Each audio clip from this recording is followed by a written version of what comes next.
problem with the sound, or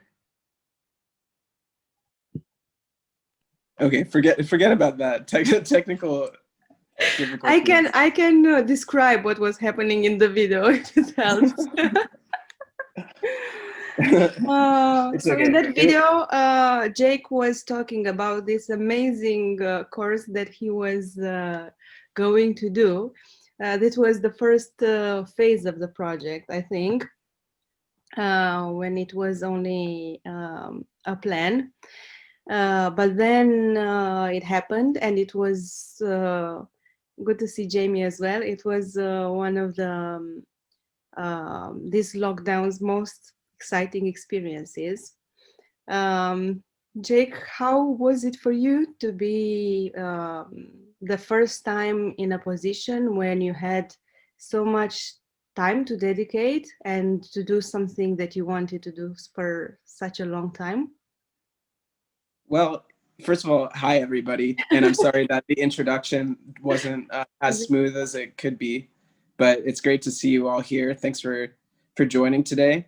Yeah, this course was really one of the most meaningful projects I think I've had the chance to participate in my life, and something that I had envisioned doing for a very long time. I think that I find myself frequently connecting with people who feel a calling to allow themselves to reach their full creative potential. They have a dream of becoming an artist. They have a dream of becoming a musician, a writer, something like that. But that there's some kind of block that gets in the way of them being able to really shine in a way that they know that they can. And so I wanted to create this course as a way of really helping to open people up, to give people the tools, the essential tools necessary to be able to really unleash their inner artist, to really burst through whatever blocks might be in the way internally for them, and to allow people the permission to make the changes necessary in their lives to become the great artists that they were born to be.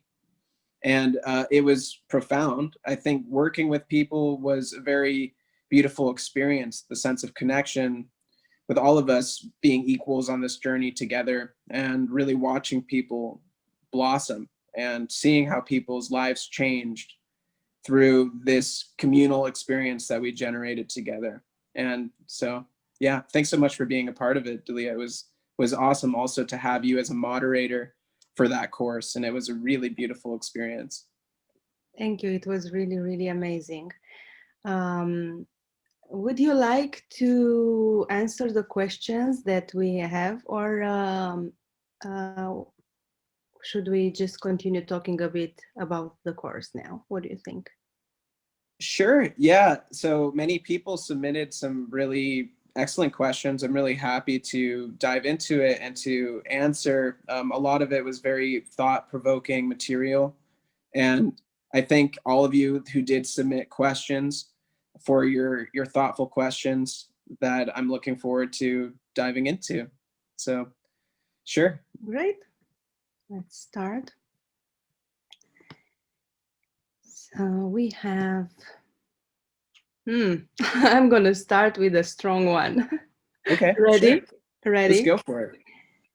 Have you ever painted with blood, and how do you feel about it? Have I ever painted with blood? Well, have I ever painted with blood? I can't remember specifically ever painting with blood before. I've done a lot of tattoo work and I've tattooed myself, which is a way of integrating blood into an artistic process for sure. I think probably there was like during my dark teenage phase, a moment where I may have like cut myself and put some blood into my art or something like that. I don't remember though. But as for how it, I say that if it's something you feel inspired to try, go for it. It's something I've thought about in terms of like a magical kind of process. If you wanted to try to utilize a work of art for some sort of magical endeavor, there's often a barter system in sort of magic where you're required to make some sort of sacrifice, which can include the use of bodily fluids. Sometimes it's even just spit or sweat or something like that. So I've thought about, if you're going to, for example, like draw a sigil, or you're going to write something, the use of your own blood would probably be very potent for that, and Especially there's living this, in Bali, probably you know there are many rituals there that involve sacrifices and blood. well, yeah, it's With a this typical experience, thing that's like age old, hmm to make some small sacrifice even for the purpose of a ritual that at least signifies your willingness to give.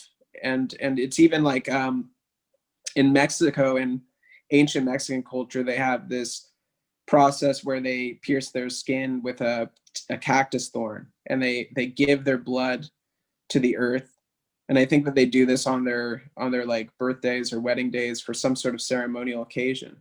But what I found inspiring about that was just the idea that we are given life from the earth, and that action signifies us feeling reciprocity for giving back to the earth that gave us our life and everything that we experience. So I think that you could utilize the same principle as a creative endeavor, and it could be really powerful. And I know this one artist, Vincent Castiglia, that creates all of his art using his own blood.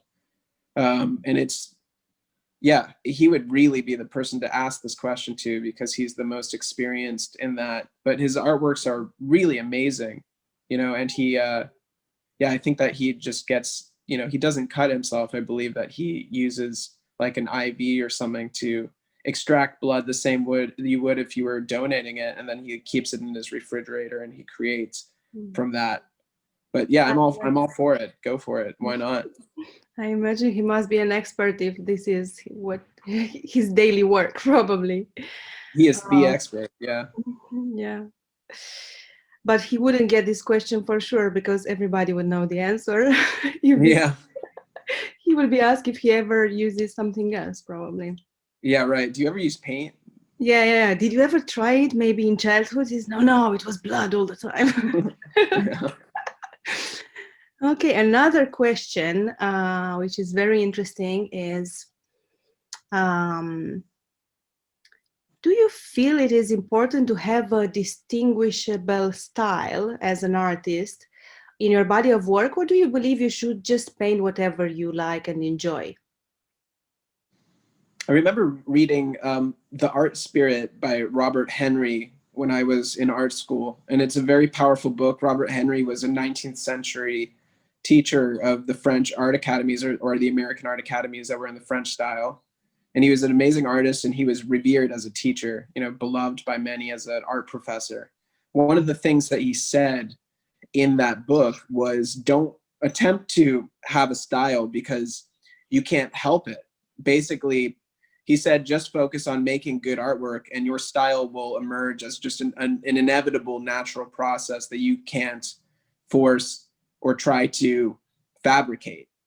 So I would not really attempt to focus on trying to specifically cultivate a style, but I would rather focus on creating art that feels true and genuine to you, and that inevitably your style will emerge, even if somebody has heavy influence from another artist. For example, Odd Nerdrum has a school in which he teaches artists to essentially paint in his style.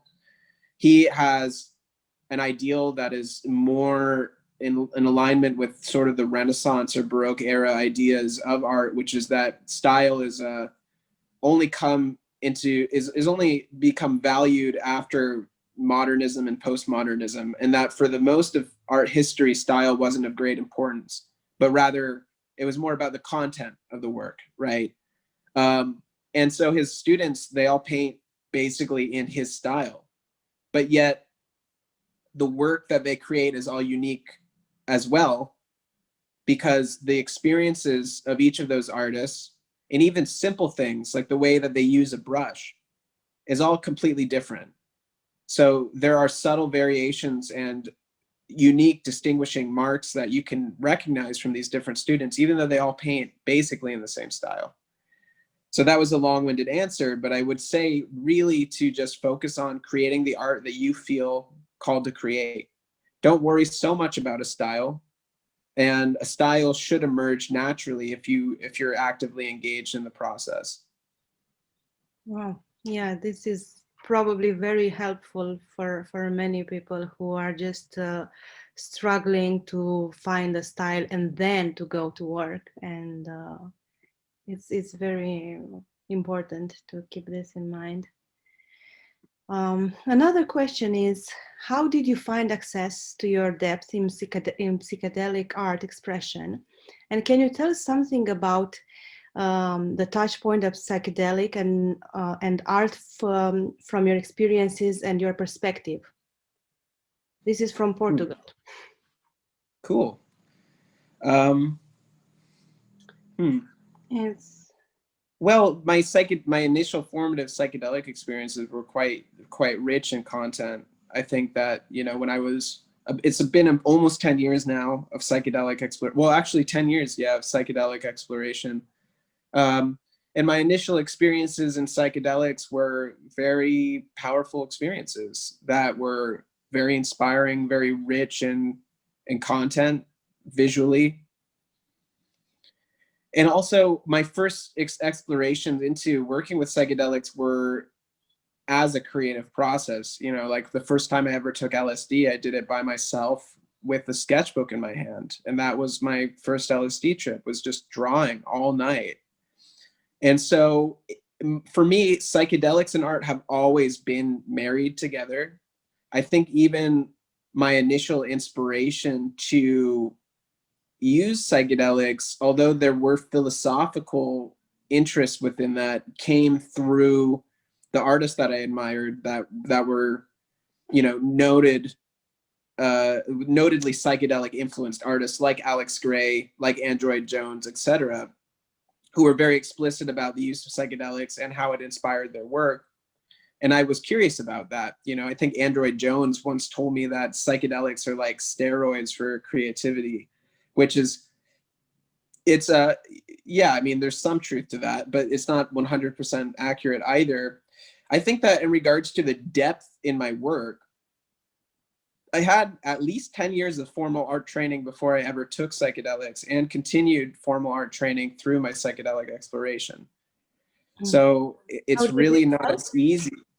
Well, yeah, I mean, it's really not as easy as you can just take anybody off the street and feed them acid and they'll become a great artist. It requires somebody of a very particular mind to and to have really be trained in a particular way.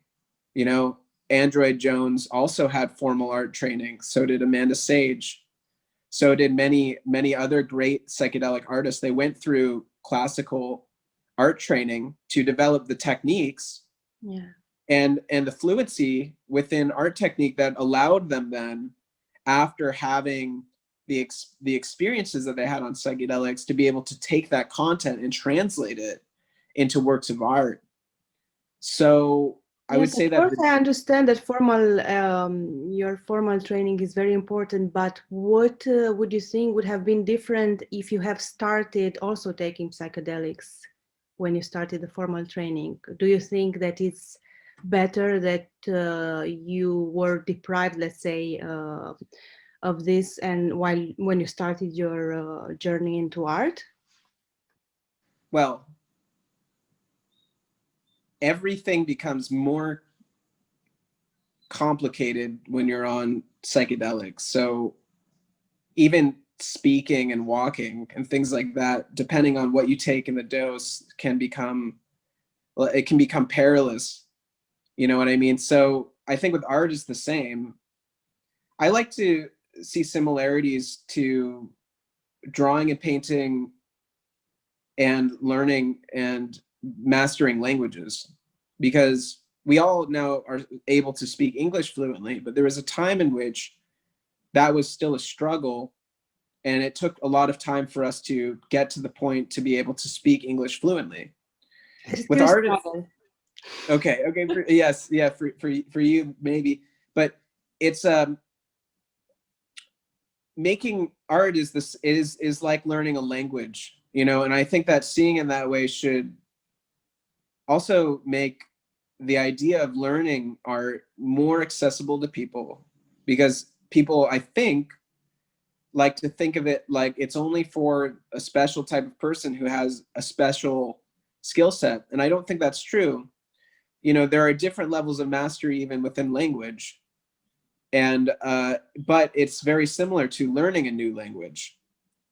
And when it comes to psychedelics, it's very similar where there are some who have already had a significant mastery over the English language, people like Aldous Huxley or Terence McKenna, who then were able to utilize the psychedelic experience to inspire very poetic, profound expressions with their voice and with their words.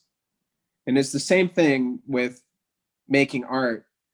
It can be a profound tool to access creative inspiration, but it doesn't teach you how to make art. And the how is extremely important. Just the technique, the ability to be able to translate what you want to see into something real. This is very, very essential. Yes, great, great answer. I'm still thinking about it. Um, the next question is more related to the financial aspects of being an artist. We have covered it in the courses, probably the eighth or ninth chapter. So there was a few meetings before we got to talk about money, but it was a very important one. And this question is, I'm curious about your journey with self-worth and how it's reflected through your financial life. I Hmm. am in a place of taking more responsibility for my finances and realizing my own blockages around what I think I deserve, being tainted by fear-based conditioning.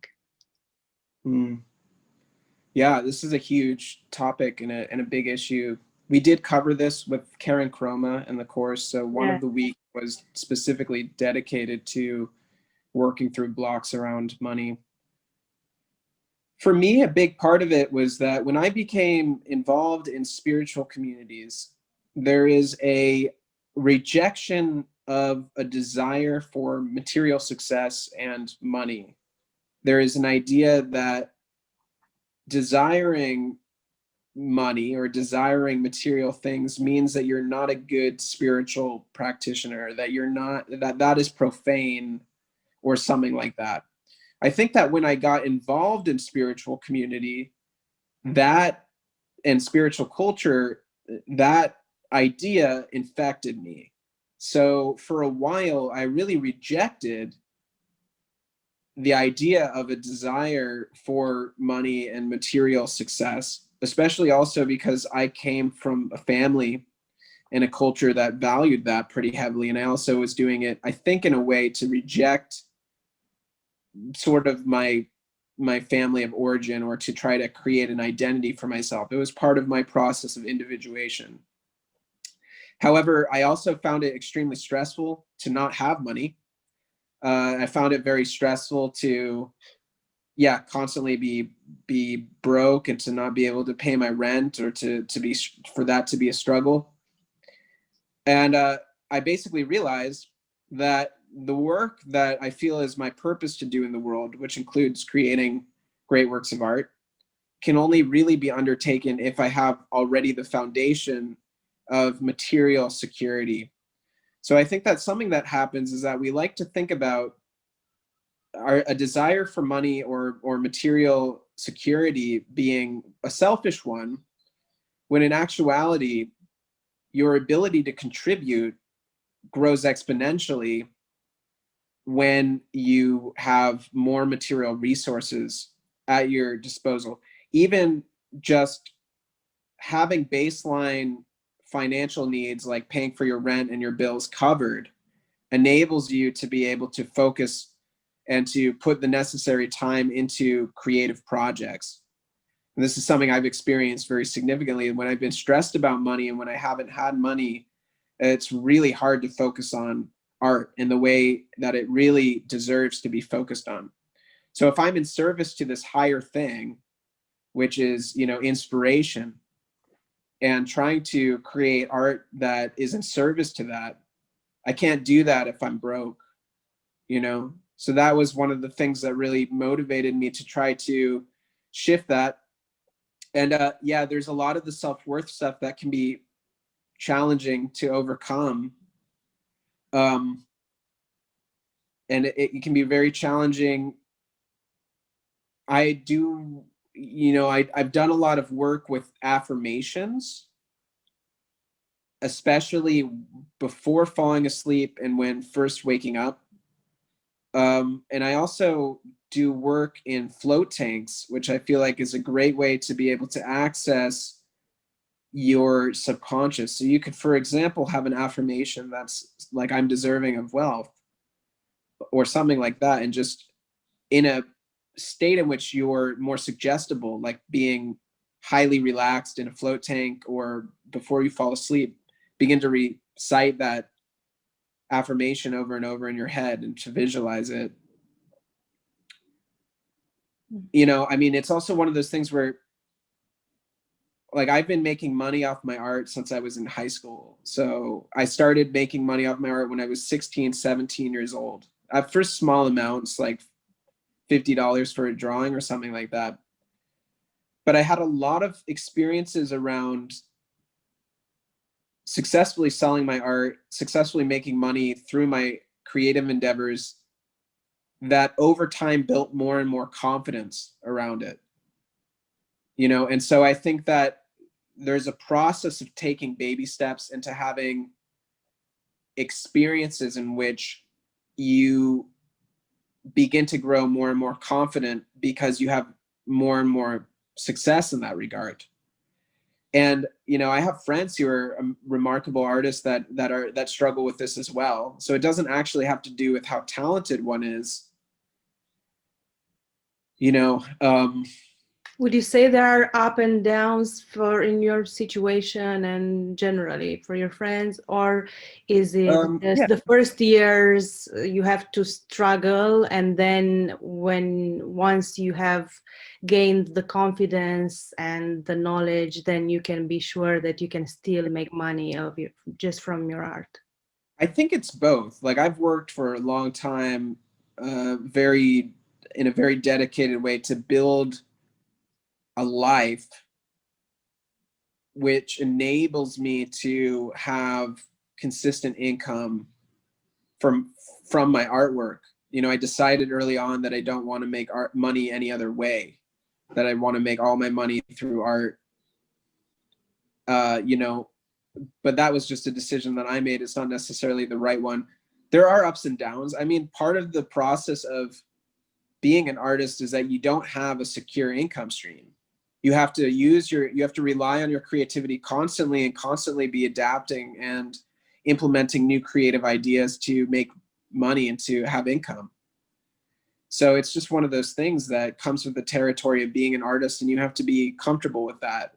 A lot of people who have a stronger need for predictability and consistency, they are not as primed to be artists, and that's just because of their orientations, and that's fine.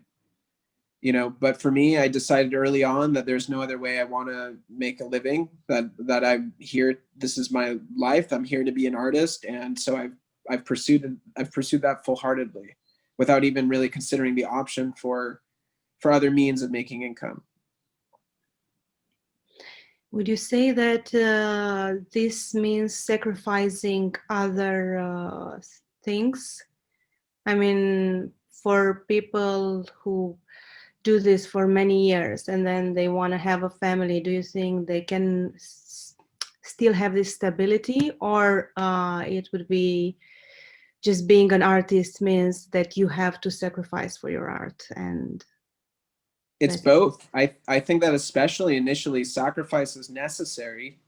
The way I see it is that freedom emerges out of constriction. So it's necessary to have certain constraints in place, certain disciplines that you follow to allow for the type of freedom that you want.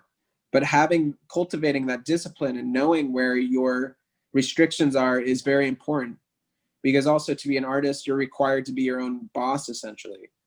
So for me, sacrifices don't feel like sacrifices because of where my priorities are. I prioritize my art, my career, my business over most things, you know, but yeah, sacrifices might mean like not hanging out as much with friends. It might mean not going out as much. You know, those are the types of sacrifices that I have made for my art. You know, I know many successful artists that have families, stable families, abundant families. So I don't think that it's necessary to, you know, have to sacrifice that. I don't think that you need to be alone and without a family in order to be an artist. I know many, many successful artists that have families, thriving families. Yeah, this is very inspiring. Now, Rami asked, have you done any research on painting with, let's say, the old masters techniques? And if you have, what is the most beneficial skill learned from it concerning painting psychedelic visionary arts with acrylics? Hmm. Well, yeah, most of the technique that I use in my painting is influenced at least by the methods of the old masters. I did study in classical art academies. I studied at the Angel Academy of Art in Florence that taught classical traditional style drawing and painting, as well as in the Sadie Valerie Atelier in San Francisco. That was a classical art atelier as well. And I've also studied the Mish technique with at the Vienna Academy of Visionary Art and with different teachers like Amanda Sage, Lawrence Caruana, Daniel Morante, who teach this method of painting that is derived from traditional classical art techniques, but is distinct from it as well. It's kind of like a specific technique that Ernst Fuchs created. But the main thing that I use that is similar is most classical painting techniques use what's called an indirect approach. So what that means is that you first layer, you create a painting that is without color.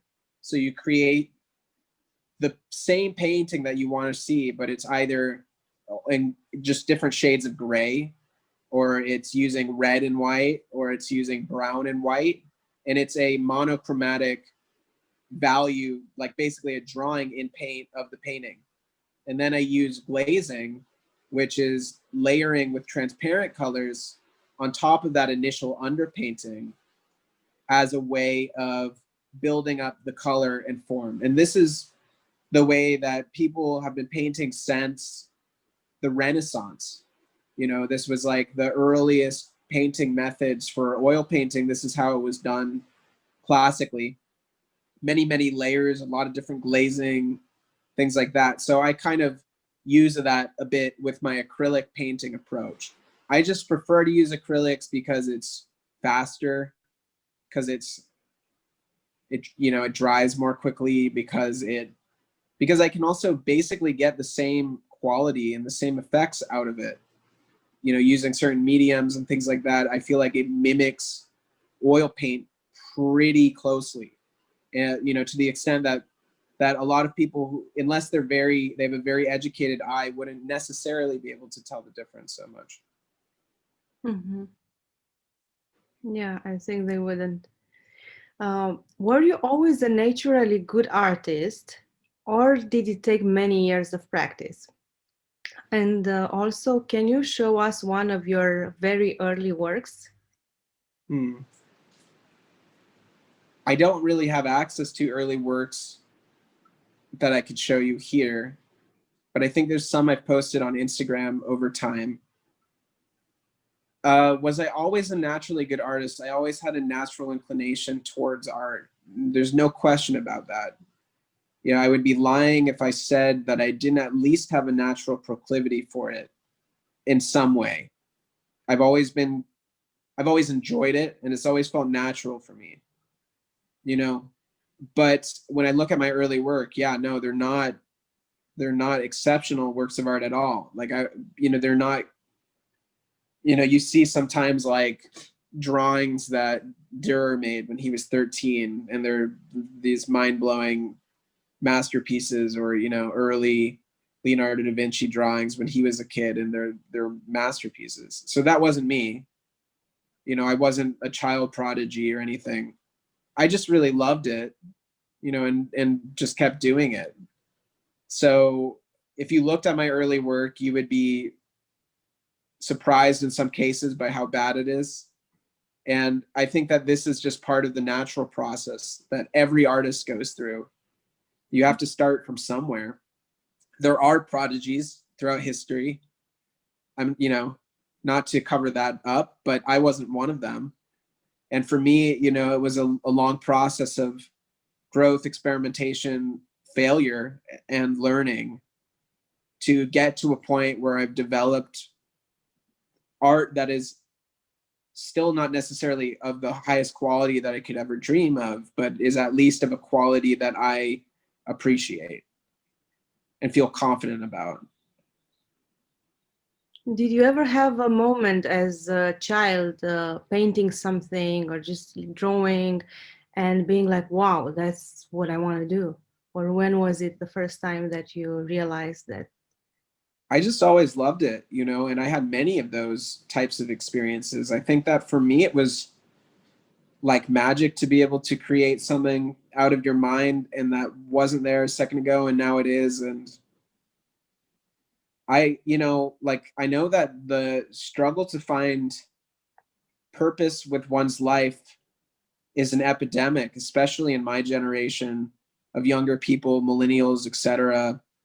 But I never struggled with that so much. I pretty much knew that I wanted to be an artist from at least the age of 12 or so onwards.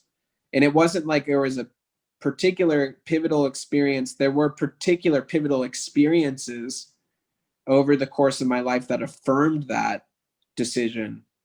But the decision to be an artist felt just something that I knew from a pretty early young age. That it wasn't hard for me to find that. I just had this thing that I loved and was good at, that I wanted to keep doing no matter what.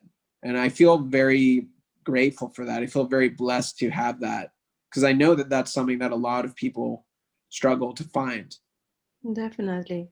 What would you say about people who take up art later on in their lives? Um, do you think that they can still make progress if they start at 30, 35, 40? Or is it something that would be much, much better if you started early? I think there have been a few great artists throughout history that started later in life than what it would be considered typical. Robert Venosa, who's one of my absolute favorite artists and one of my biggest inspirations, I think he started painting when he was 36. And before that, previously to that, he had a long career as a businessman. He worked for the corporate music industry. I think he worked for Virgin Records or something like that. But he had a corporate job in New York City. And then he dropped acid in the early 1970s and realized that he was born to be an artist, and left that job and pursued art to its fullest, and became one of, in my opinion, the greatest artists ever to live. So there's people like Venosa. I think Kandinsky also started late in life. There have been great artists who have started later in life. I think if it's something that you're passionate about, it's never too late to begin. Mhm. Great. Have you ever used breath work to expand your creativity and go in depth with your art? And if not, what helps you really focus? Well, I love breath work, and it's something I do pretty often. I do like Wim Hof style breath work, and I do that almost every day. I've also done holotropic breath work, which is and I've done more shamanic breath work, longer, deeper journeys with breath work. Yeah, I think that all of those techniques to enhance our consciousness, to allow us have direct access to higher consciousness, are useful. for our art. And I also find that breath work helps me feel more centered, more present, more calm, more relaxed. And if I'm more centered, calm, and relaxed, then I am a better artist. Because I think that how I feel has a big impact on the quality of the art that I create, and how much art I create as well. So I try to use these different techniques to keep me in a higher vibe, to keep me in a better emotional state.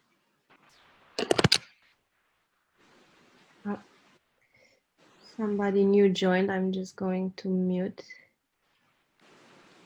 All right. And okay. Do you think visionary art can create real change in these strange times that we are all experiencing now? Yes. I mean, that's the bottom line. Yeah, I do. I think that if you look at the history of the world, the secret history of the world is that art movements and cultural shifts have always preceded historical ones. Art is always a bit ahead of its time, and can familiarize a culture with certain ideals so that it seeds the minds of the collective consciousness of a time period, so that those changes become realized. I think that right now, because we're in a collective dark night of the soul, visionary art is more needed now than ever before, because visionary art is the necessary nutrient that most people are lacking in their lives, which is connection to the spiritual. You know, we have lived in this postmodern materialistic corporate capitalistic world that denies our connection to source, denies our connection to the spiritual. People are hungry for that and attempting to find meaning of these chaotic and perilous situations that we're in. And I think that the role of the artist is one in which the artist is capable of helping one to discover that connection and to receive inspiration through beautiful images, and not just images, but also music, film, etc., works of writing, things like this. So yeah, I do believe that visionary art is changing the world, and I believe that visionary art can change the world, and that it is happening, and it's happening through the individual. I mean, visionary art changed my life, and And it how can we continues to change extend people's it? lives. How can we expand it, especially in these times when there are many people who are just staying at home? Um, I, Just make art, you know, just yes, but for the category of people who are not so much aware, how would they get this education, or how do you I think think it it's comes? not necessary to force it down anybody's throat.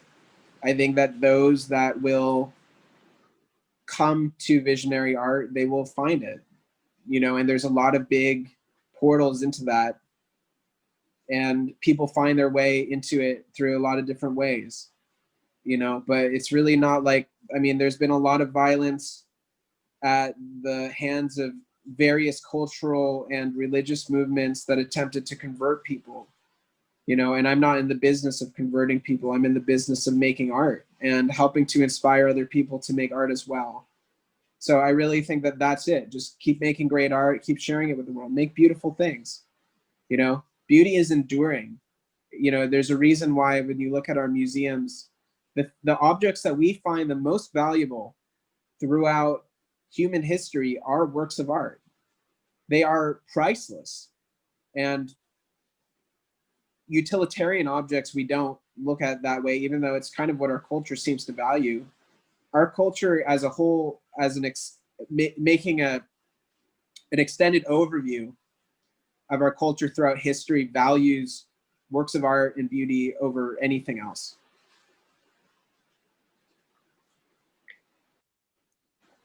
Do you have any tips for helping yourself to paint when you don't feel like it? What do you do then? What helps you with your internal motivation? Do you have a ritual? Do you have something? I mean, a professional artist makes art no matter what because it's their job and their livelihood. I sometimes relate to making art like a job, you know, like this is my job. I wake up and this is what I do. You know, so for me it's not really a question, it's just I do it because I have to, you know, whether I want to or not. It's my job. This is how I make a living. So I need to stay at it. You know, if it's really that much of a struggle for you, find something else that you really enjoy doing that you don't feel that struggle. There's nothing wrong with that. You know, maybe you have an idea about yourself that you need to be making art, but you actually don't. Like maybe you want to do something else. So, and that's okay. There's nothing wrong with that. Do what you want, you know. If it is really something that you want, but there's some kind of fear or procrastination that's blocking you from that, I would look at that. The book, The War of Art, is really great. Talks about resistance as a means of overcoming it, how resistance challenges artists. And it's a bit like there's a Martian quality to the book where even the title, The War of Art, he kind of wages war with resistance. You know, there's gentler approaches that you can take. I think that the entire course that we created is basically designed to help people overcome those blocks specifically. So community support is really helpful. Having a group of other inspired people around you that can hold you accountable, that can inspire you, that can keep you motivated. And that's what we are doing in this course. We've created a community that people can come together and share their experiences and grow together. So definitely, if this is something that you're struggling with, the course can help a lot. And also daily exercises like the morning pages, which for me, doing the morning pages does really help to keep a momentum going for me to stay in a creative flow. But the truth is there's always times, and I mean, it's like this for everyone. Even the greatest artists I've ever known, life sometimes, sidewinds you. You get taken off course, and that's okay. Just if it's something you really love and if it's something you're truly here to do, then you're gonna get back on course no matter what. I really, I have a lot of tattoos and things like that are sort of like talismans that keep me dedicated to my path as an artist. I surround myself with external symbols that motivate me to stay focused upon that purpose and to protect my will against other things that might interfere with it. So you can also do this as well. You can build artist altars.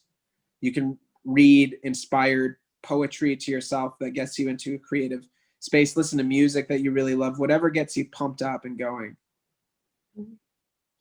Do you ever take breaks or just have, let's say, a period in your life where you devote yourself to another form of art expression? Yeah. Yeah, I've gone through periods of time where I'm not working as much on paintings, but I'm always working on creative expressions, whether that's music, writing, tattooing. But like when I started tattooing, for example, I was still painting because that was how I was supporting myself. I was doing that not only because I loved it, but also as a way of making money. And so I was still painting, but not painting as much. I wasn't painting full time, but I was tattooing full time. And so that was a period of time in which I shifted my focus towards tattooing as opposed to painting. And I have had different times in my life where I'm more focused on writing or music or whatever as opposed to painting. But I can't even really remember a time in my life since I started making art where I wasn't working on an art project, like a visual art, like a painting. Mm-hmm. I always have stuff going. I work on. I can't remember ever not having a painting that I'm working on.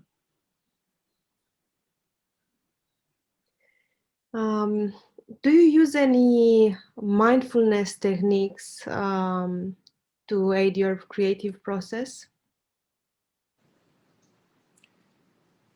I've had a consistent practice with meditation and mindfulness for many years that I think does aid in my creative work.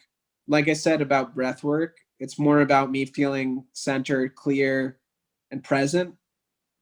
And when I'm in that space, the art flows a lot better. When I'm chaotic, when I'm all caught up in stories in my mind, it's more difficult for me to really get into that creative flow state.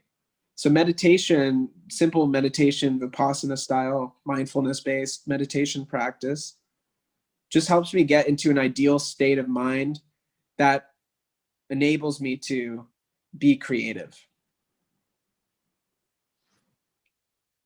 The next question from Thomas is also something that we have covered probably in the course with the morning pages. So maybe you want to develop more this idea.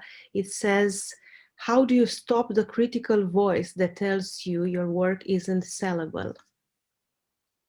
Yeah, I mean, I think that the entire course that we created is geared towards helping to overcome those types of voices and those types of blocks. I say, probably the best way to do that is to sell something.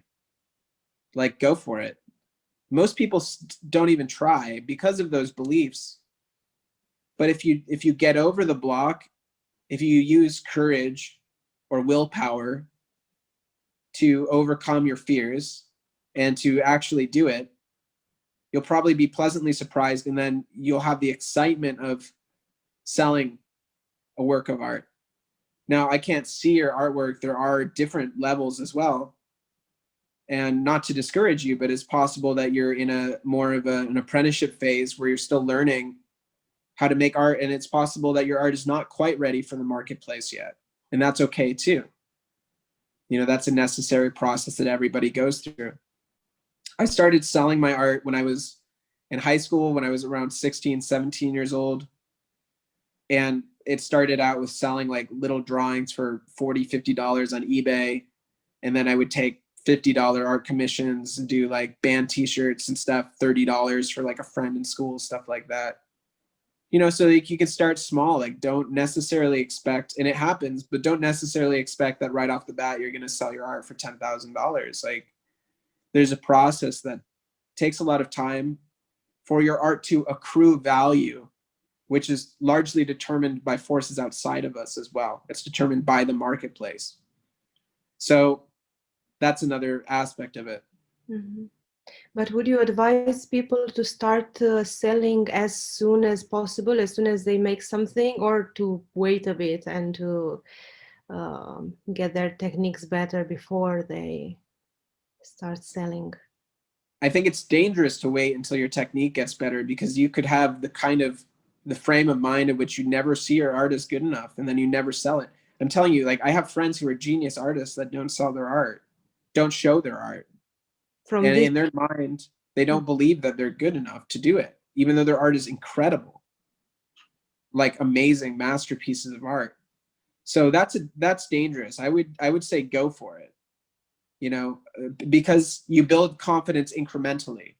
So if you sell an original drawing for 20, 30, $40, that's going to give you a little bit more confidence. That's eventually going to allow you to sell art for thousands of dollars later on. You know, mm-hmm. it's a process of building confidence and also experience and know-how. I mean, the selling of art, much like making art, is a process that needs to develop over time. It's a skill that you learn. And it's a skill that not every artist learns because they don't engage with it. But like anything else, it requires practice. And like anything else, there's a learning curve. There's going to be that awkward phase where perhaps you're not that great at it right off the bat. But selling, just like anything else, like learning a language, like making art, like learning any skill, it's a skill that can be learned, can be studied, can be practiced. Mm-hmm. Would you say that being daring or confident is a quality that most successful visionary artists have? I think that audacity is a quality that primes people for success no matter what, regardless of their chosen field and regardless of their endeavor. You know, life favors the brave, no doubt. Life favors the bold. And I think when it comes to art, yeah, for sure. It's 100% a necessary skill. Like when I was studying in Florence at the Angel Academy of Art, for example, um, the student body was of an exceptionally high level of technical proficiency. They were trained by master artists how to become master artists. But many of the students, actually the majority of the students, didn't create art of their own outside of school. You know, they were only comfortable making art in the school environment where they had other mentors around that were telling them what to do, because they didn't develop the necessary quality of audacity, daring, bravery to create their own art. They didn't believe that they had it in them, and so they didn't even try. And I'm talking about like these people were able to paint like master, like old master artists. So it's not about technical skill. It was, you know, they had a meekness to their creativity that didn't enable them to really go for it. And now I've seen other artists through social media or ones I've known personally that technically speaking are not as sort of proficient as these old master trained, traditionally trained artists. But yet they have that quality of inspiration, of dedication, of bravery, of daring that allows them to become very successful. So yeah, I would say it's really necessary. I'm not sure how to train that into somebody. I think it's sort of a personality trait, you know. Mhm. You Might, know, might for be, me, what'd you say? might be trainable as well. I'm just thinking in terms of just analyzing the maybe the people that have been on board of this course that we've done. You could see the changes, and even some of more shy personalities would develop and be inspired by the others and develop this type of audacity and daring, wouldn't you think? Yes. There are Yeah, I think just that at being, least a few examples for sure. sure, I think being in a community environment that is nurturing, that is supportive, is really, really, really helpful. It's helped me a lot. You know, finding the visionary art community and finding the festival community and the Burning Man community. Yeah, it really gave me a necessary boost of confidence that I needed, because then I had all these people behind me cheering me on. That when I was by myself in art school or in high school before that and starting out on my own, I didn't have that. So having those people behind me to cheer me on, that supportive community, really enabled me to be able to take greater risks and to feel more confident in my work. And like I said before, that's really one of the main things that I'm trying to cultivate through this art academy, is to create a supportive network of artists that can all come together and cheer each other on and to help each other grow and to really fan that fire within each and every one. Yeah, I think we all wish for a community like that. This is Let's a take more maybe one more question. technical question. Definitely two. Okay, two more Let's questions. take two. One is more, what techniques do you use in your paintings? I paint with acrylics. I use a lot of digital. I create art digitally nowadays, generally always before creating paintings with acrylics. So what I do is I utilize the iPad, and I utilize mostly iPad now, but I also use programs on my computer, Photoshop, Corel Painter, to create digital works of art that are pretty close to the finished product of what I would want to see the painting look like. And if you sign up for the online academy that I've created, there's a course on there about how to create art using digital media. So you could take that course and understand all the techniques that I use on the iPad to be able to do that. But after I've created a digital work of art, and I might spend a long time on that digital work of art, I might spend weeks on it, I might spend months on it. After that's finished, I translate that over to a canvas. Sometimes I print out a drawing, like a line drawing, onto a canvas, or sometimes I just draw it and use it, cross-reference it. And then I use acrylics to then create a work of art that more or less approximates the sketch that I made digitally. Usually the painting itself is a lot better because it's more refined, it has more detail, and because it takes form it changes over time. But I find that having the digital tool to be able to reference is really, really, really helpful for me, and saves me a lot of time and a lot of struggle, because making decisions using digital media is a lot easier than making decisions using acrylic. There's more fluidity and flexibility for making changes using digital techniques than there is using paint. So it enables me to experiment more, to try out different things, to be a little bit more reckless without fear of messing it up, because you can always undo things like that. So yeah, having the digital really helps. And then, as I described earlier in the question about being traditionally trained and using traditional art methods, I paint somewhat similarly to an old master's style of painting technique, with underpaintings, using glazes, with glazing mediums, things like that. And there's another introduction course to that in the online academy as well, which is a 4-hour course that is an introduction to painting with acrylics, that goes over some of those basic techniques and the processes that I use. I would like to develop a more robust and in-depth course over the next year that's about painting with acrylics, but I haven't made it yet. But this introductory course still gives you a pretty good idea of how I work.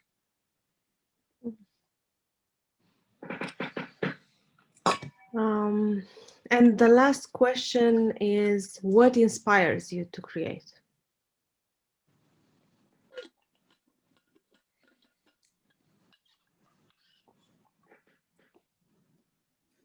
It's a hard question to answer. A lot of things, and a lot of different things have inspired me throughout my life. I receive visions, and I don't mean like, there's apparitions of like, it's not like gods or spirits or angels come to me and tell me that I need to make this revelatory work of art, but I have visions, like images in my mind that appear to me spontaneously. And those visions or those impressions often motivate me to realize that thing into a work of art. And it feels like getting marching orders or commands from a higher source, whether that is my subconscious mind or whether that is something transpersonal, like God or whatever you want to call it. But it really feels like I'm receiving messages and visions that inspire me to feel an urge and need to communicate those visions externally. I think Have you always love, felt that? Have you always related to that, or is something that you developed in time?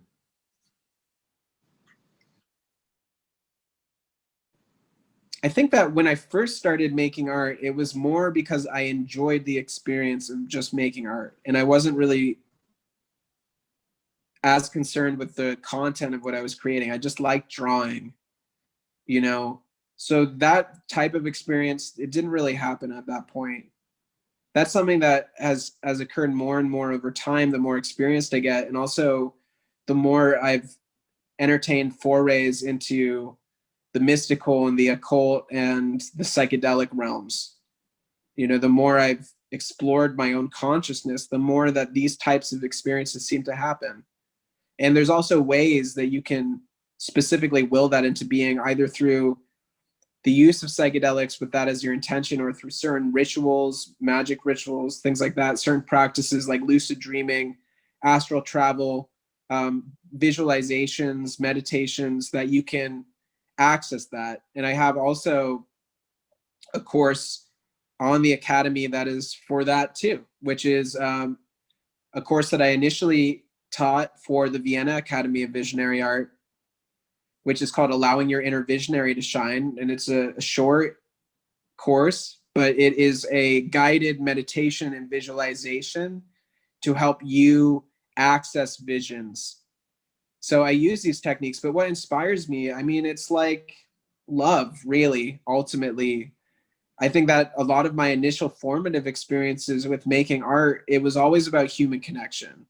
You know, like I would create something and show it to my parents, and there was like a connection there. There was like love there as a result of making it. And I think especially because I was really shy when I was younger, art enabled me to be able to connect with people in a way that I wasn't at that point in my life really capable of doing one-on-one.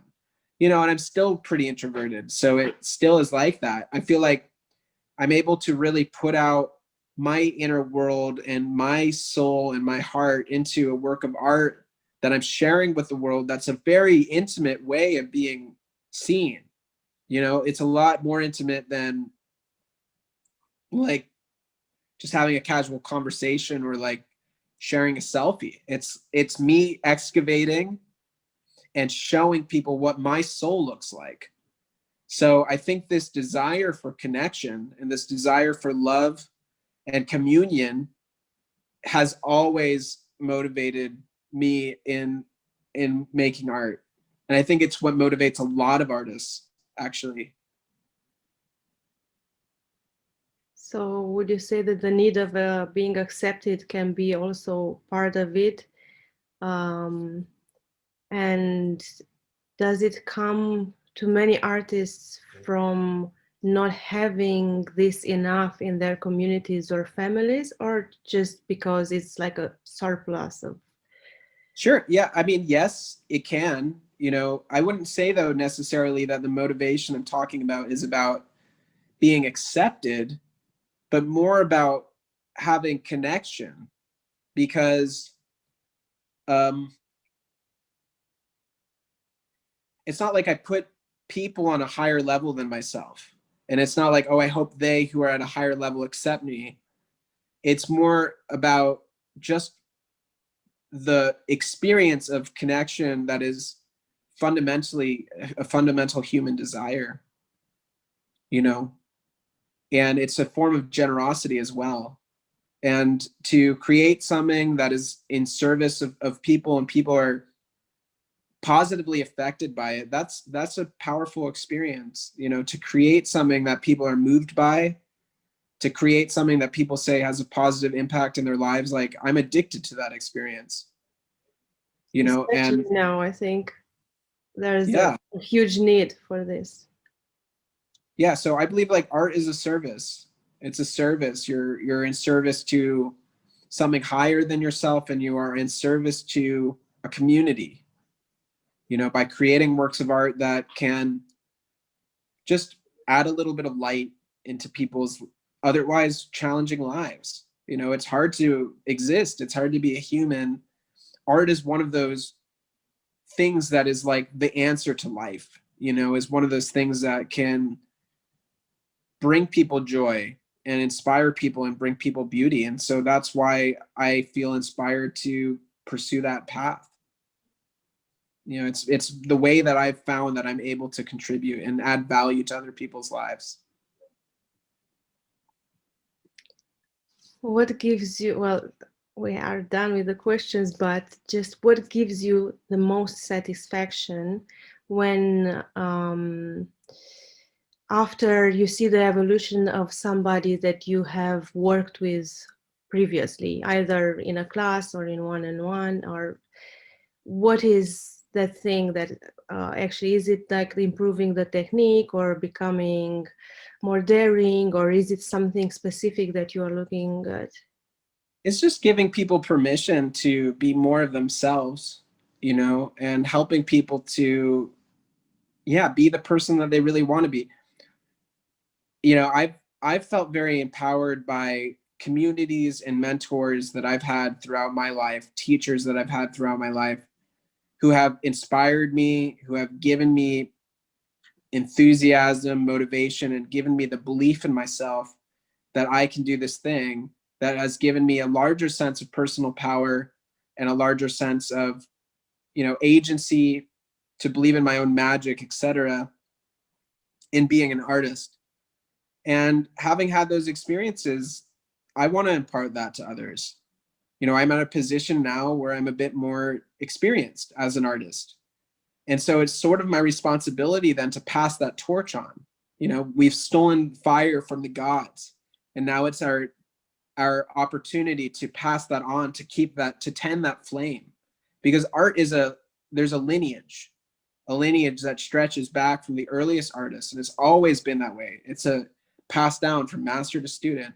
I'm not saying I'm a master, but there's a student teacher relationship that has existed all throughout history, that I have benefited from my teachers, who have preserved this knowledge and have passed it down, who have inspired me and motivated me, empowered me to do it. And so I have a desire to do that. And what gives me satisfaction? It's just satisfying to know that I'm helping people to be a little bit happier, more empowered, more liberated. I'm helping to alleviate suffering within their lives, even slightly. And if I'm able to have a positive impact on somebody, I think that's really all that life is about. And so, yeah, that really is extremely satisfying, and, much more so than anything else I could hope to gain as an artist. That's really what it's all about. This is amazing. Do you think there are any artists who are not generous human beings but are still great artists? Sure. Yeah, definitely. Pablo Picasso was famously a pretty unsavory character, and there have been many. I mean, Caravaggio murdered two people or something.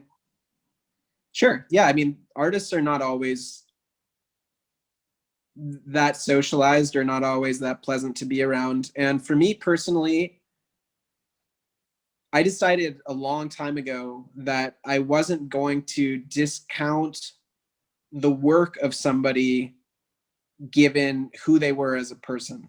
That was a decision that I made, right?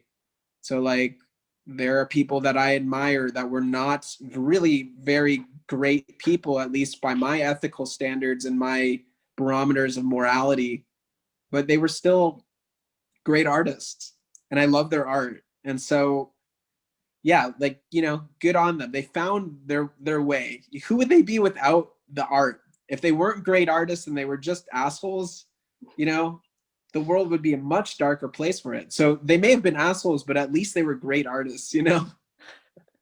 Wow, that's a nice positive perspective to have for this. Sure. Great. Well, yeah. Thanks, Dalia. Thanks for helping me to moderate these really interesting questions. I hope that anybody that's been listening to this gets a lot out of this, and I hope you stick around, because I'm going to be sharing a bit about the course that you and I both helped facilitate, and the online academy that I'm building. And we're going to have a bit of time, I think, for some live questions and answers at the end of this as well. So before I jump into talking more about this academy, I just wanted to see if you had any kind of final words, Dalia.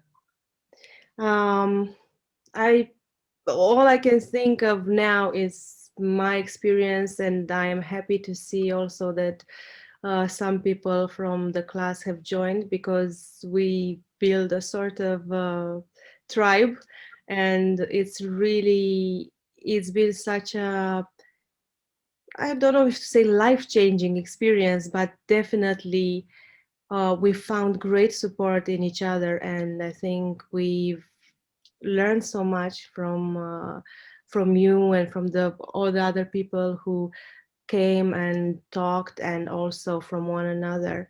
So yeah, I'm just very grateful to have been part of this, and I'm really looking forward to see what everybody else is doing next, because I feel that there have been so many changes during those was 3 or 4 months, something like that, in people's lives, inspired probably mostly by this course. So I'm really looking forward to see what kind of artists are actually going to be born after this year's pregnancy with this Yeah. course.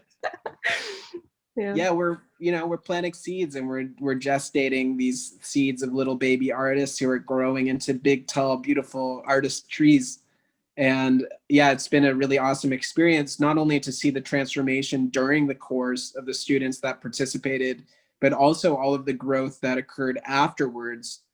And yeah, like to see people continuing to create, people living their dreams and their passions and making remarkable changes in their lives. This is more than I could ever wish for, you know, really, really more than I could ever dream of. I'm going to uh, pull up. Hopefully this works. It wasn't working earlier, but I'm going to screen share. And thank you, Tori, for joining us. I'm going to screen share to show you the course now on my computer. I'm going to make you host so that you can do it properly. Well, it's okay. I'm able to share no matter what. But thank Ah, you. So you guys can all see that now. Okay, cool. So yeah, so this is the online course, the online academy that I'm building. So right now there are 4 main courses that are available. So there's the Unleash Your Inner Artist course. This is the 12-week intensive journey that Delia helped moderate, that I undertook with about 25 students in collaboration with a lot of astounding artists, including Chris Dyer, Mari Stark, Paul Masvidal from Cynic, Karen Chroma, John Speaker, Izzy Ivy, and a whole host of other incredible, inspiring teachers. And yeah, this is the flagship creativity course that the online academy is centered around, which is really geared towards you becoming the best artist that you can become. So we've all experienced blocks. We all know that we have the potential to become something greater than we are, or to become more of ourselves, or to feel more in our power and our essence as artists and as creative beings. And this 12-week course is geared around you being able to blossom fully into your creative inspiration and your creative power. So it's structured that there are 12 videos and that there are 12 weeks. If you wanted to just take this course is $333. And anybody who signs up for this course also has access to the community that we're building, and is going to have access to the weekly meetings that we hold together, where we're going to dive into an intensive group coaching session where we're going to talk about what has been coming up for us this week, what our goals are, what our dreams are, and how to accomplish them. And I'm offering a special offer, which is that for $50 a month, you can sign up and receive access to all of the courses. So there's the Learn to Create Digital Visionary Art course, the Introduction to Acrylic Painting course, and the Allowing Your Inner Visionary to Shine, which is the guided visualization meditation course that I had mentioned previously. And for $50 a month, only $50 a month, that's the cost of 10 coffees at Starbucks. You have access to all of these courses, as well as the continued community, the support network, group accountability, the ability to share with the private community, as well as the weekly meetings, which is really where the power happens. It's really where all of the transformation occurs. So you would get a lot out of just taking the course, but I really encourage you to jump on board and to sign up for this package so that you have the opportunity to develop ongoing relationships and to be able to work in this really precious, encouraging group community experience, and to build this sort of family of extended relationships and artists throughout the world that really enable us to grow and to develop and to become our best and most inspired selves. So yeah, if you want access to that, I will drop a link into the chat, but you can also go to jakekobrinartcourses.com, jakekobrinartcourses.thinkific.com, or just jakekobrinartcourses.com, and you can take a look at that. And I'm really excited to have a few people here who have already taken the course and took part in the first journey. We have Jamie here, and Lika, and also Grace, who were all a part of the first journey. And Emmeline, who I see here. Hi, Emmeline. You've signed up, and I'm really excited to have you on board as we continue on into the future. So I'm going to stop screen sharing here. I'm going to post that link, and then we're going to hear from some of the students who have already taken this course. So Jamie, how you doing, Jamie? Pretty good. How are you? It's good to see you. It's great to see you. I think all of the questions you answered were super cool. Yeah, I was glad to be able to sit through all of that. Yeah. So Jamie was one of our pupils in our first course that we did together. And Jamie, tell us about your experience. What was it like to go through these 12 weeks in this group container with all of these other developing artists and all these inspiring people like Paul Masvidal, Chris Dyer, Vanessa Lemon, etc.? Give me 1 second. Sorry. Okay.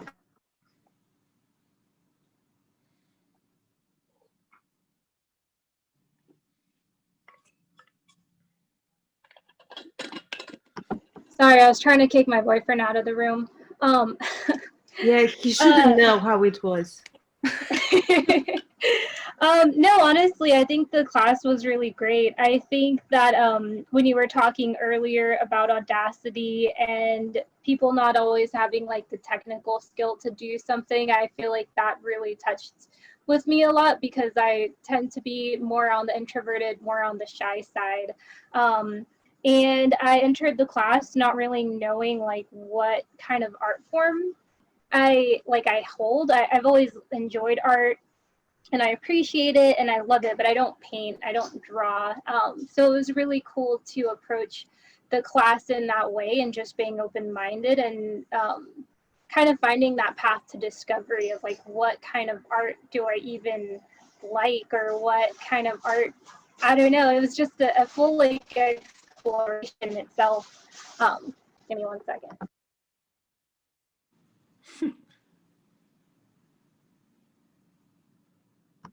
Sorry. It's okay. Yeah, so it was just a cool experience. I had told you before the course that I had kind of tried like using the Artist Way book before, and I thought it was like the most boring thing I had ever read. But going through it with you and going through it with everybody, and getting to see everyone's different perspective was actually really cool too, because it wasn't just you talking and lecturing. It was really seeing the different people in the different weeks and how they interpreted everything, and kind of, yeah, just kind of being able to experience that with them was really impactful. So that was really cool, and I feel like the outcome for me really was just learning to get out of my own way and just doing things. So I took the course a lot for work because I really love my job and I wanted to be able to bring some creativity to it. And in the last month, actually, I got approved to start doing photography and video projects, which I didn't even know that I loved photography as much as I do. I always like taking pictures. But over the course, I started realizing like this is something I can see myself doing maybe for the rest of my life, if not at least for now. So that's really cool. And I started partnering up with different art organizations through my job. So we're actually hosting a 4-part series this month for employees where I work based off of arts therapy, and it'll build off of one of the others. So we're able to kind of take that art concept and keep sharing it with other people. So hopefully it's just able to grow. And eventually I want to translate that into a music therapy project as well. So yeah, it's been really cool to just kind of try getting out of my own way. And I'm a really shy person, but kind of the word you used is audacity, and I like that, kind of just learning to take that audacity and just not holding myself back. So yeah, it was really impactful, honestly. And even showing up today and talking, I didn't really want to, but yeah, I'm just really like grateful for the experience and everything, and I wanted to be able to share that with everyone else. Well, thanks, Jamie, and thanks for, daring to get out of your comfort zone and to face those fears and to put yourself out there like that.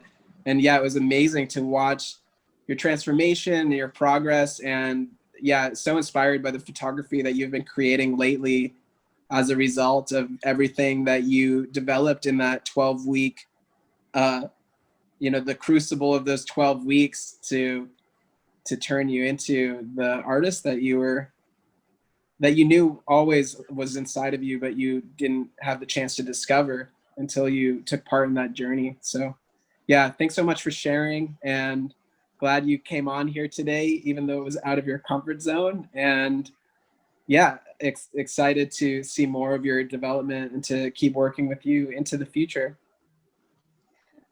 Thanks. So Gracie was on here earlier, but it seems like she's not here anymore. But Lika, would you want to share a little bit about your experiences? Lika wasn't a part of the live course, but she did the 12 weeks on her own time. And I think still really benefited from it. So how do you feel, Lika? Do you want to share a little bit about your experiences? Yeah, sure. I'd love to share. I'm not sure if you hear me. Yeah. We can hear you. Hi. Hey. Hi. Yeah, I was actually super busy during that period of time, but I was doing it on my own and I watched all the videos. And before that, I started this course by myself, sort of, but after like a few weeks, I think I gave up. So that was amazing for me to actually be part of, sort of part of Zoom calls, because it's so hard. I feel it's so hard to keep yourself always inspired and motivated, especially when you're just like starting and you haven't reached that, level of success at what you're doing. And having the community on this stage, it's so incredibly important, because especially when you hear this amazing artist just talking about the things that you are experiencing on their like early stages, is it's super inspiring, because you understand that you're not the only person who's going through that, and everyone has their own struggles, their own like insecurities and fears around what they're doing, and that is completely normal to feel that way. So yeah, after every session I kind of felt like super inspired to do something and just like jump on. Well, I'm a musician, so yeah, like to write a song or to create something. And also I've always been into art, but I don't draw or paint or anything like that. So it was always also super inspiring for me to just try, start doing something, and try to make some art, and such a fun experience. for me. So yeah, I feel that I gain a lot from it, especially like listening um people's experiences and stories, and just realizing that yeah, like I can do it too. So it was super inspiring.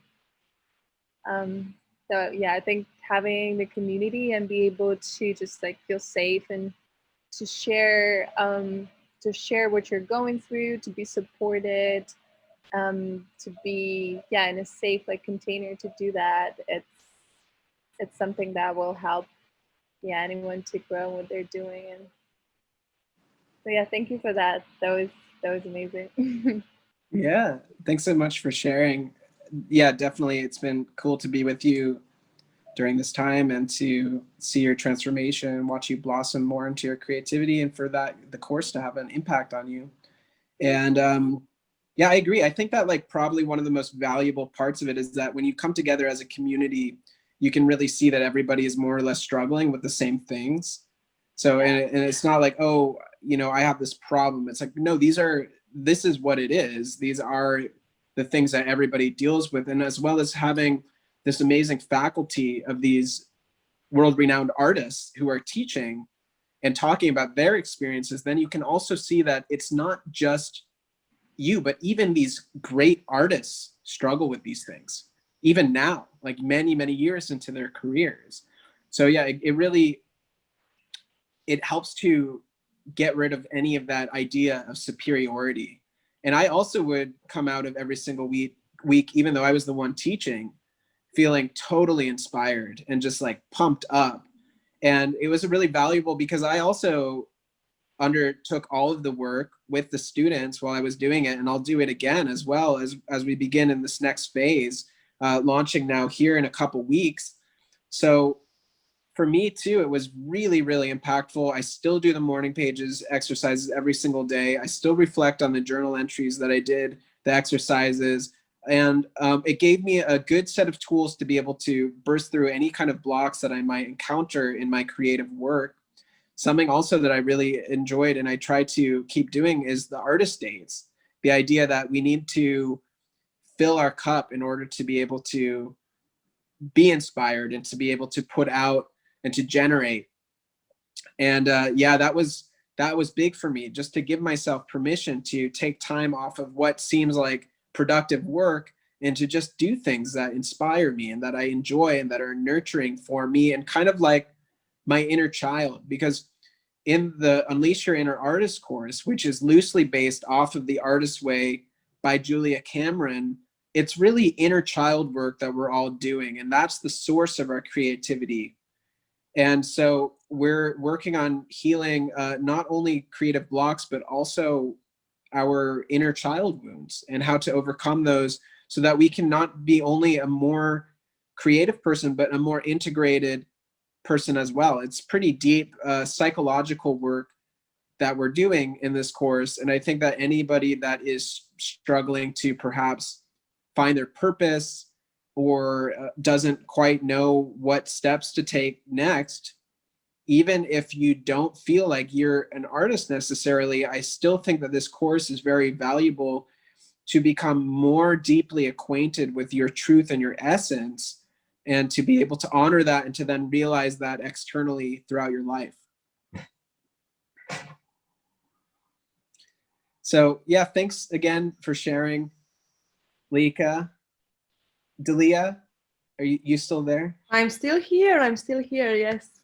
You have any Just, further comments about the course before we sign I'm off? just, I feel sorry that it's ended, like the the course in itself, and I'm happy that we are still keeping this family and this tribe, and I'm just looking forward to see as many people join and get on board and just make the best of this occasion to actually have all these materials now. And I just hope that this family that we've created will just grow, and I feel like it's something that is very, very needed during these very strange times, because I know the way that it has the impact on myself. I'm sure I've been talking to Jamie. It's kind of the same thing. We are always, and especially as artists, we are always going, up and down. And this period is so stressful. So each time we connect, even for me now, it's 3:30 a.m. Yeah. I wouldn't, and like all the time, I've been like, for you it's 10 o'clock. For everybody in LA, in Colorado, it was like 7 p.m. And I would always like just, I don't know, wake up. I was dead tired 2 hours ago, 1 hour ago, right? But this just gives me so much energy, so much motivation, and so much, I don't know, joy for life. That love that you talked about, that is inspiring you. And I feel after each of these sessions, I feel inspired to create. And I feel that if everybody who joins this class in any way that they can, especially that now it's available to a larger audience, and if this is the energy that they take after the class, and if this energy comes into this world that is now so down, I really see like, yeah. But this is, yeah, the type of optimistic approach that I see now. Mm. So Yeah, I definitely I would completely agree. I hope that it continues to grow and continues to flourish, and that we can, yeah, just continue to help grow artists and continue to build this community of empowered creators throughout the world, because I believe that art can change the world, and and we especially need more this artists. form of art as well, that not so many people are still very familiar with, but there are so many artists who have other forms of art, have experienced it before, and they are not so much aware, but if they are introduced to this, it might be a very, a life-changing experiences. If you consider how many professionals from artists, I don't know, I'm talking about actors, who have been working consistently in theaters, and now 1,000 theaters closed just in the UK, right? And it's like some of them forever. There are there's a lot of artistic personalities who don't have a job or a mean of expression, and they are very curious and trying to find out what other things they can develop. So I think there's a lot of potential. This is only from maybe a narrow segment of people, but I think there's a lot of potential for this to grow. Absolutely. Well, thanks so much for helping to moderate this today, Dalia, and thanks to everybody who tuned in. And yeah, if you have Lovely to see any, everyone. it's really lovely to see everybody. And I hope that whatever time it is, in whatever place in the world you are, that you have a beautiful morning, day, evening ahead of you. And I hope to see you all soon as we begin to build and develop this community and go on this journey to total creative empowerment with each other. And audacity. And audacity, yeah, and inspiration. I have a question. Okay, sure. I don't know if it's a question, it's more like a statement. I purchased the course, and I started in December, but I had to take a hiatus because I was doing some grieving. Someone passed in my family, so I took a break. I went back to it, and it is such an amazing way to tap into your inner creator. I don't think I've ever seen a course like this before, where you get to go through your existential angst in order to clear everything, so the flow comes out in a way. So I've been really enjoying the morning pages. They have shown me things that were not art related, but I needed to work on.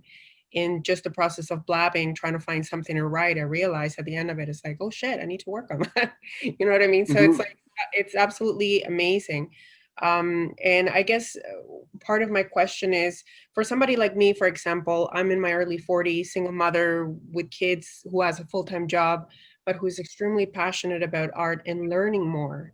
What are some of the resources that you recommend in terms of like techniques or anything related to visionary art?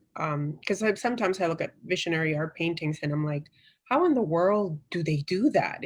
But I can see it in my mind, but I'm trying to make it onto paper. Hmm. And yeah. Well, I'm working on, like I said, I have the Introduction to Acrylics course online, and I'm working on developing, and the iPad course, and I want to develop a more robust painting course that would go through the step-by-step process of realizing a painting. But for what exists now, there's a lot of, not for visionary art specifically, but there's a lot of good information and trainings and courses and videos available just for art training, like classical art training fundamentals. So I would say that working on the fundamentals, just how to draw and paint accurately, and to know how to render forms and things like that, and to make stuff look realistic, it's kind of like the building blocks of any kind of work of art that you would want to create. Mhm. As for more of like the specific kind of visionary art style techniques, I think that it's now available through the Vienna Academy of Visionary Art. They have a lot of like short courses available there. And they, I think, now have the Mish Technique course that Amanda Sage taught.